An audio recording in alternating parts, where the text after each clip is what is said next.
ಸಂಪಾದಿಸಿದ ಇಂದ್ರಜಿತು ಪ್ರಾಣ ಉಳಿವಾದ ಲಕ್ಷ್ಮಣನು ನಿನ್ನನ್ನು ದರೆಗೊಳಿಸಿದನೆ. ಆ ಮಾರಿಯಾದ ಸೀತೆಯು ಮಗನ ಮರಣಕ್ಕೆ ಮುಳುವಾದಳೆ. ಎಲ್ಲ ಮೃತ್ಯು ತನ್ನ ಕಂದನ ಪ್ರಾಣವನ್ನು ಕೆಸೆಳೆದೆಯ. ಹೇ ನನ್ನ ಪಂಚ ಪ್ರಾಣನಾದ ಇಂದ್ರಜಿತು, ನೀನೇ ಮಡಿದು ಹೋದ ಮೇಲೆ ನಾನು ಜೀವಿಸಿದ್ದು ಫಲವೇನು? ಅಯ್ಯೋ ಸಹಿಸಲಾರೆ. ರಾಮ ಲಕ್ಷ್ಮಣನೇ ರಕ್ತವನ್ನು ಸೇದಿ ಬಿಡಲೆ. ಇಷ್ಟೆಲ್ಲ ಅನರ್ಥಕ್ಕೆ ಕಾರಣವಾದ ಸೀತೆಯನ್ನು ಅರಿದು ತಿನ್ನಲೆ. ಏನು ಮಾಡಿದರೂ ನನ್ನ ಒಡಲುರಿಯು ಶಾಂತವಾಗಲು. ಕೆಲವೇ ಮಡ ಒಟ್ಟಿನವನ ವೈರ್ಯದ ವಿಭೀಷಣ ಬಂದು ದ್ರೋಹಿ, ಎಲ್ಲಿ ಹಡಗಿರುವೆ? ಯಾರ ಮರೆ ಹೋದರೂ ಬಿಡುವುದಿಲ್ಲ.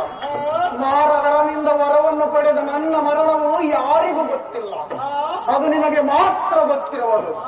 ವೈರಿಯಾದ ರಾಮನಿಗೆ ತಿಳಿಸಿದರೆ ನನ್ನ ಪಂಚ ಪ್ರಾಣಗಳ ಆರಗಿರುವುದೇ. ಎಲ್ಲ ಕುಲಘಾತಕ, ಎಲ್ಲಿ ಹಡಗಿರುವೆ ಮೂಡ, ಬಂತು ನಿನಗೆ ಕೇಡ.